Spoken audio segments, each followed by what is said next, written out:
Si hemos comenzado el programa hablando de frases icónicas del siglo XX, posiblemente otra de ellas es la que da título a nuestra masterclass de hoy. Es una frase como muy de los 60, pero siempre viene bien. Haz el amor y no la guerra. Hoy nos visita uno de los reporteros gráficos que más guerras ha vivido y ha retratado. Durante 3 años convivió con la población civil del cerco de Sarajevo en la cobertura de la guerra de los Balcanes, y eso le cambió de forma radical la forma de abordar su profesión. Lo hace ahora de una manera mucho más reflexiva, como se ve en uno de los trabajos más emblemáticos que tiene, que se llama Vidas minadas.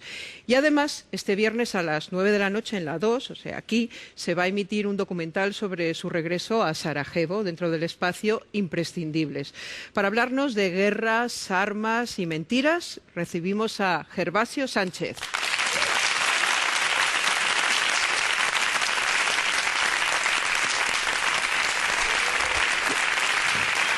Gracias, Gervasio.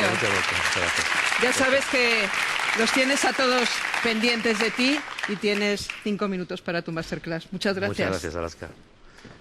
Bueno, llevo 30 años trabajando en zonas de conflicto. He visto morir a mucha gente, demasiada gente, en los años 80 en Centroamérica, en Salvador, Nicaragua, en Perú, en Colombia, en los años 90, en las guerras balcánicas, estamos hablando de la guerra de Croacia, la guerra de Bosnia, en lugares como Ruanda hace 20 años, Somalia, Sudán, posteriormente en Afganistán, en Irak. Llevo toda mi vida viendo la guerra, odio la guerra, y en realidad he llegado a la conclusión de que nunca jamás seremos capaces de vivir sin la guerra. Quizás sea un discurso pesimista, pero es de alguna manera mi experiencia, ¿no? En toda la historia de la humanidad no ha habido ningún momento en el que recordemos un espacio de tiempo, de que tengamos memoria, en el que no haya habido guerras. Sigue habiendo guerras hoy día y seguirán habiendo guerras por los siglos de los siglos. ¿Por qué? Simplemente porque la guerra es un gran negocio. Un gran negocio que beneficia a muchas personas, beneficia a muchas empresas, que permite, pues de alguna manera, ganar mucho dinero con poco esfuerzo. Y voy a centrarme especialmente en lo que yo creo que es uno de los más graves y cínicos negocios, que es el negocio de las armas, ¿no? Y evidentemente me voy a centrar en España, en mi país.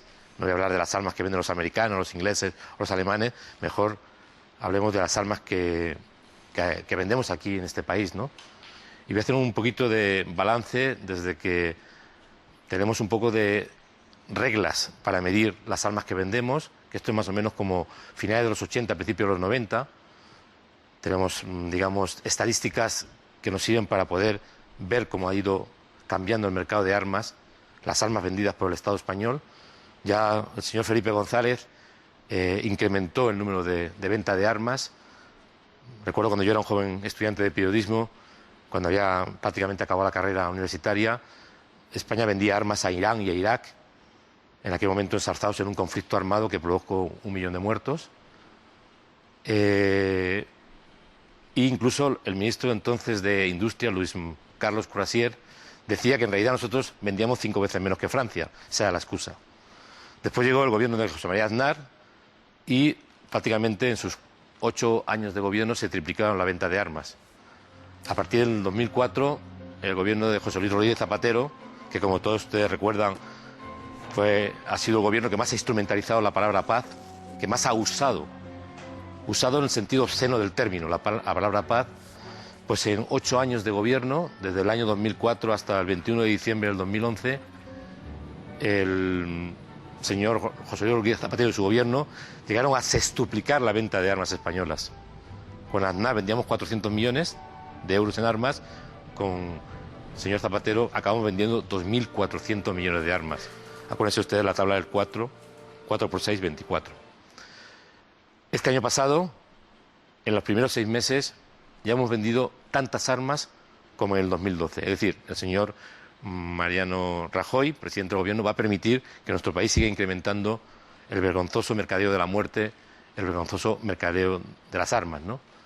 La verdad es que siento bastante indignación cuando hablo de esto, porque cuando acudo a conflictos armados me doy cuenta de que las armas evidentemente están sobre el terreno, son armas casi siempre que vienen de Occidente, y encontrar armas españolas en zona de conflicto siempre me ha repugnado, ¿no?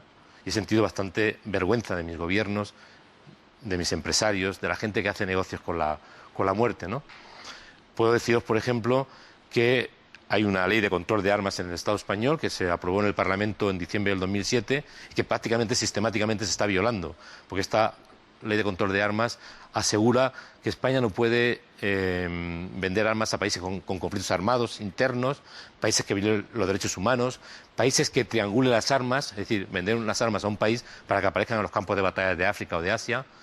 Y a pesar de todo esto, a pesar de que violamos continuamente en nuestros propios tratados internacionales pactados con las naciones europeas, seguimos sin posibilidad, al menos los ciudadanos, de repulsar y de alguna manera, enfadarnos con nuestros gobiernos. Y me gustaría, para finalizar, que algún día estos gobernantes como Felipe González, José María Aznar y el señor José Luis Rodríguez Zapatero, que ya están en sus casas tranquilamente, ganando mucho dinero, además, metidos en los consejos de administración de empresas o haciendo conferencias, a veces incluso con temáticas repugnantes, se acordasen algún día de que ellos han aprobado venta de armas y ha provocado que esas armas hayan llegado a zonas de conflicto.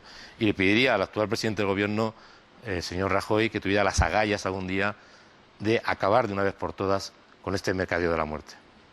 Muchas gracias.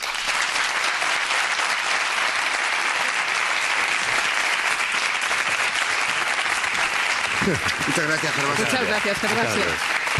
Se puede hablar más alto, pero no más claro.